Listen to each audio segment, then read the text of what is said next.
Hello? I'm sorry, we're closed. Sir. Closed. You do that? I'm sorry. Yeah, of course. Can I just have a moment? It's very late. I suppose. It's been a while since I've been in a place like this. I'm sure you hear a lot of people say that. It feels wrong sitting here. A lot of people feel that way. I'm sure. I'm sorry, I'll be gone in just a moment. If you just give me a moment. That's all right.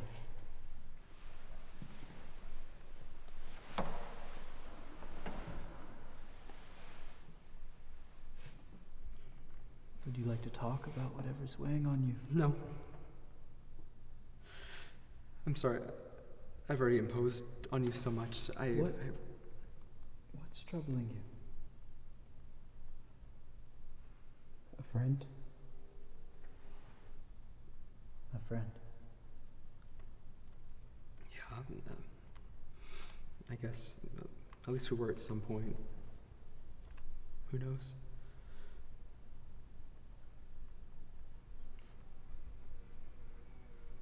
You ever lost a friend before, Father? I have. I haven't.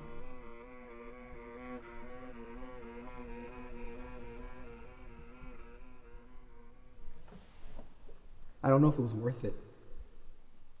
If this is how it feels once they're gone. How did you lose them? Lose who?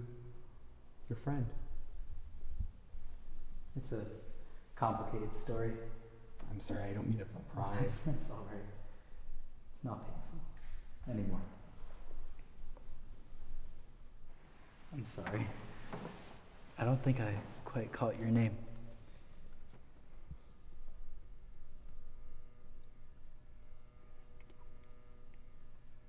Lee. And you? Andrew. Would you like to talk about this friend? I don't know.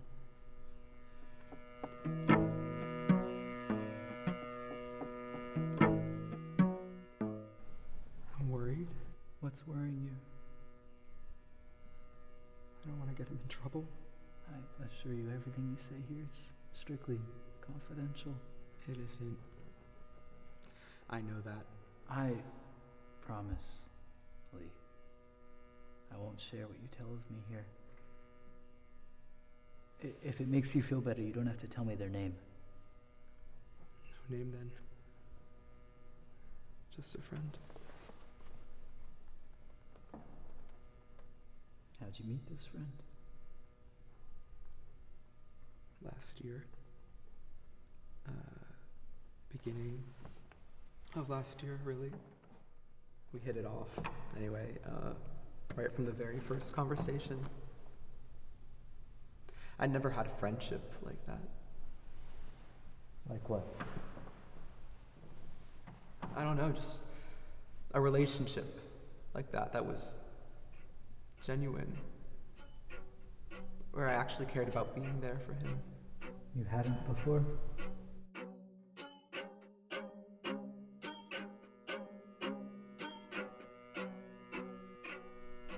I was too scared for a long time to even try.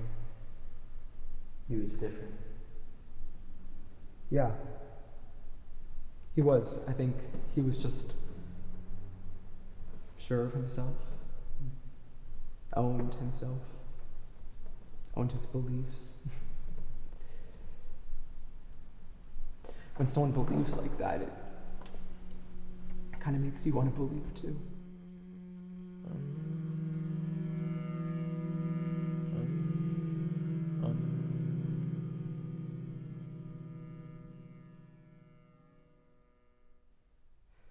friend.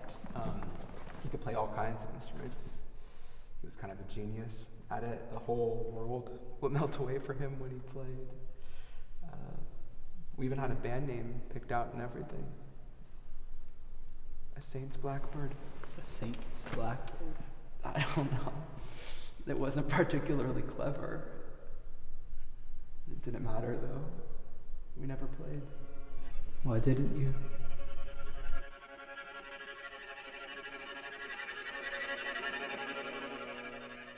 The world got bigger. We had classes. He found more friends. Was that a problem for you?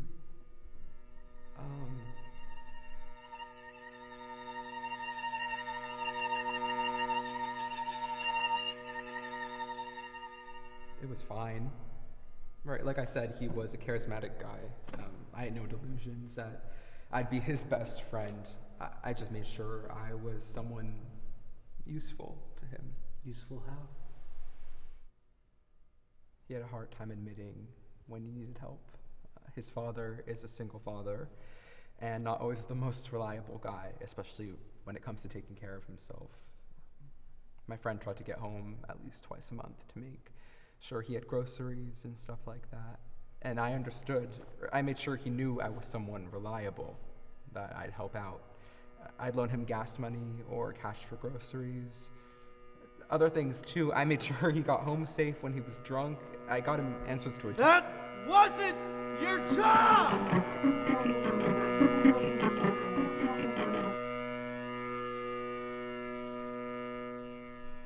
No, I never said it was.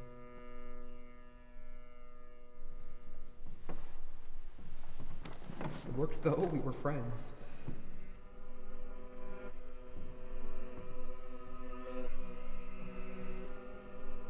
So what happened?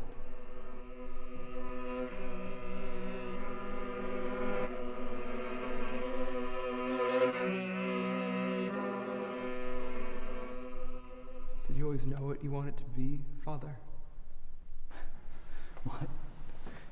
Did you always know you wanted to be a priest? No. I wasn't really raised in the church.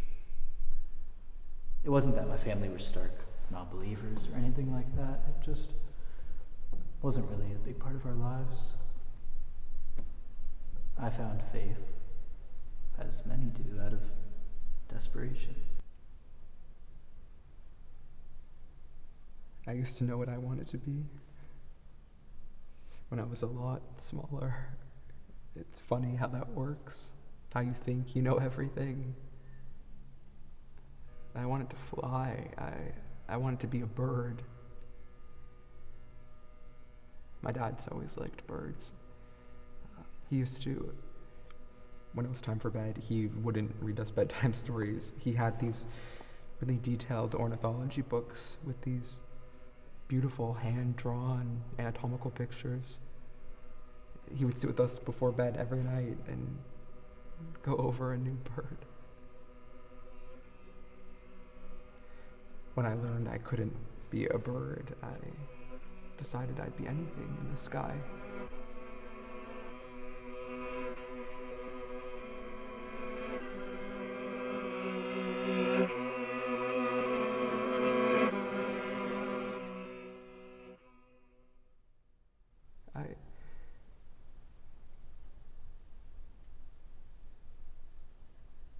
I don't know what I want to be anymore.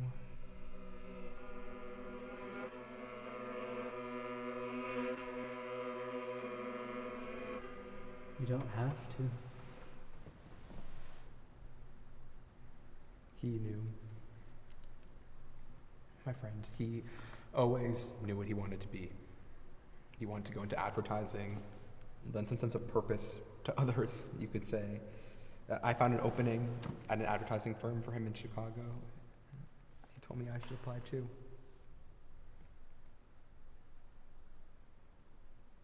We got so fucking high when we found out we both got in. We just lay on this shitty futon for hours, just imagining what it would be like. We were so excited. What happened?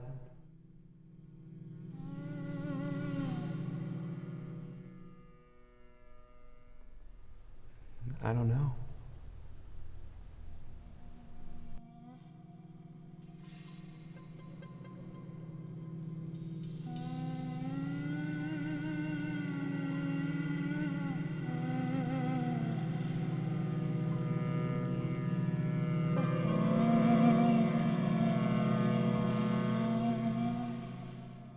So he struggled with it.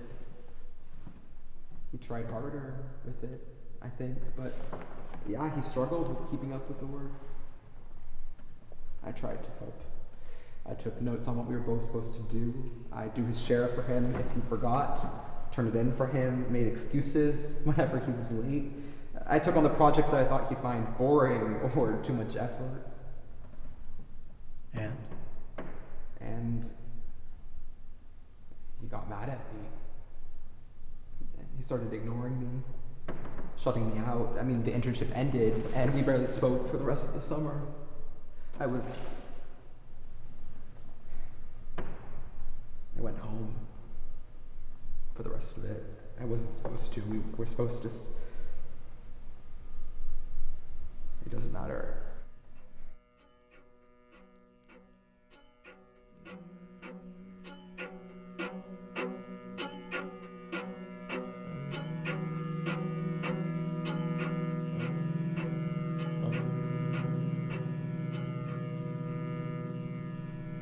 I'm sorry.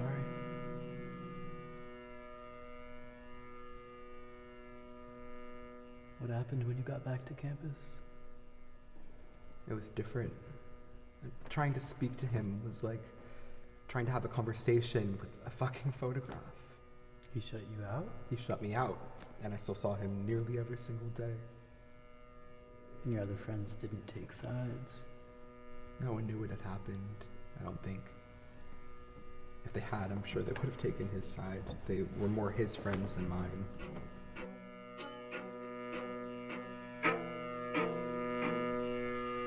Christmas break was the worst part. He stopped responding to me altogether. I left him alone when we got back. I left everyone alone. Didn't always bother with class either.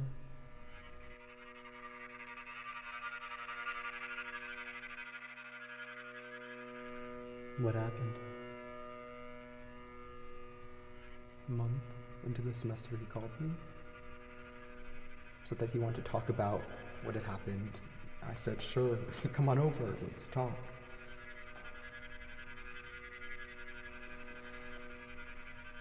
It went poorly. It didn't go anywhere. He came over, and it escalated so quickly, he left within 5 minutes of getting there.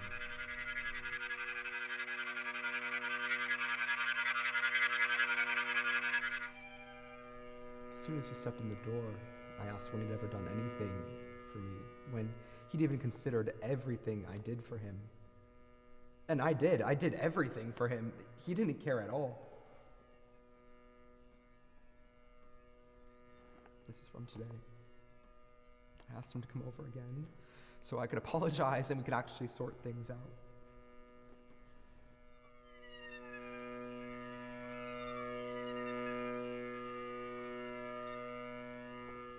I fucking groveled, begged his forgiveness. He told me that's not what he wanted. He said he didn't want anything from me.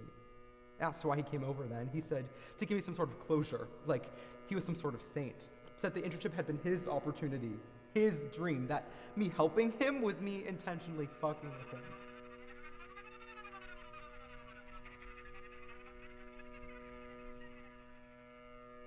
You've blood on your shoes. It's mine. You have blood on your shoes!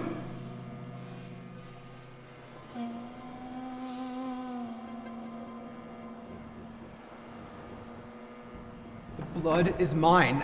I fell against the side of the dresser when he hit me, tore a gash in my leg. Looks like a lot of blood. You should see a doctor. Let me call a hospital. No. We need to call an ambulance. No, I'm fine. I'm okay.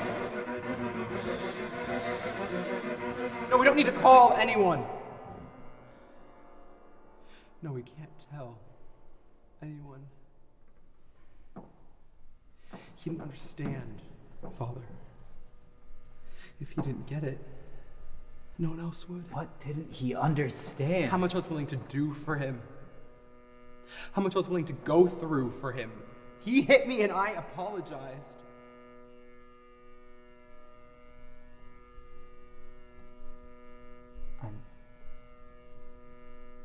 I'm sorry. Don't be sorry. I'm not sorry. He just couldn't get it. Get what? And I was just being helpful. Just taking responsibility for all of the shit he forgot he had to worry about. I cleaned up all of his messes.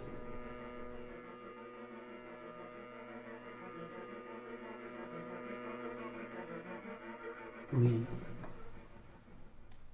we need to get you to a hospital. We don't have to tell them about your friend, but we do need to get you help.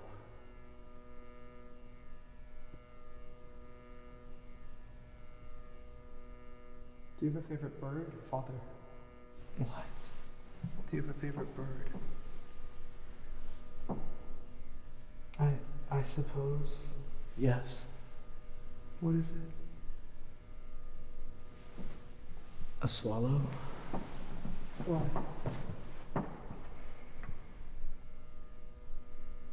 They're my father's favorite. He used to tell us in the winter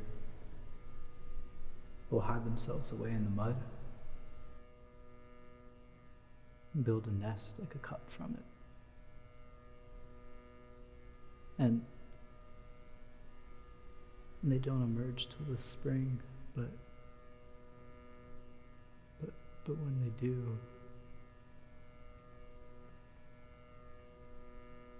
they're still clean.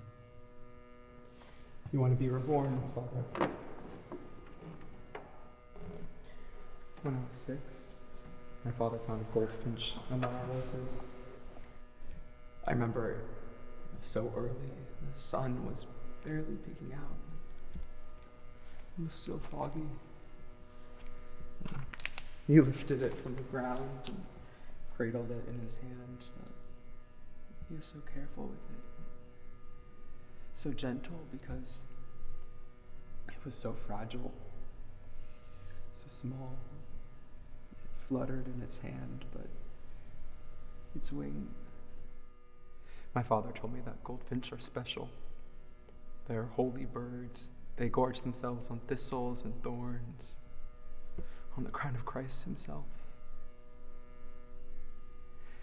He told me it would be a sin to let something so holy suffer. I told him that my sister and I, we could nurse the bird back to health, build a home for it to live in.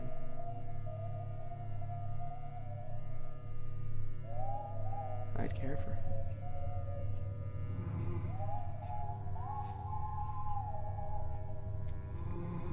My father said the bird was too badly hurt. I guess he'd be the one to know.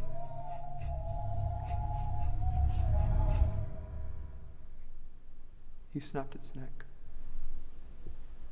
Left me to bury it.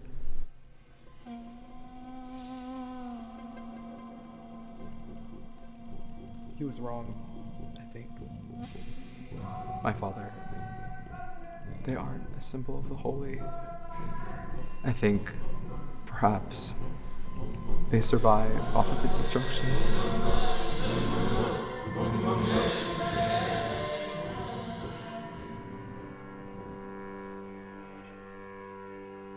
I always thought I was that little goldfinch. But you're not.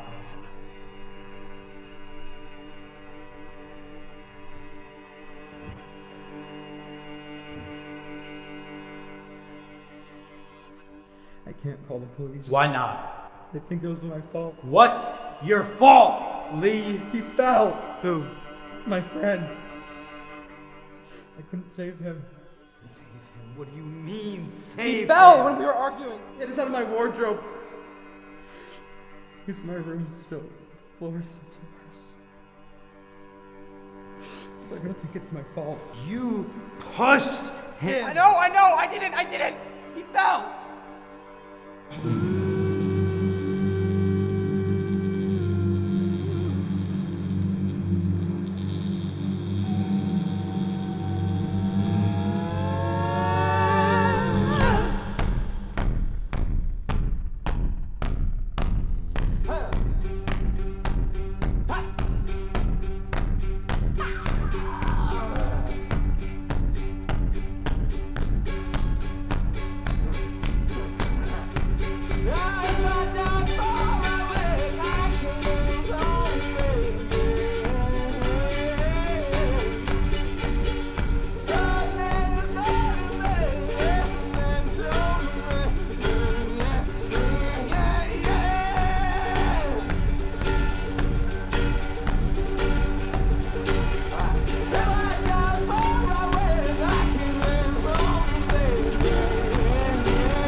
It is you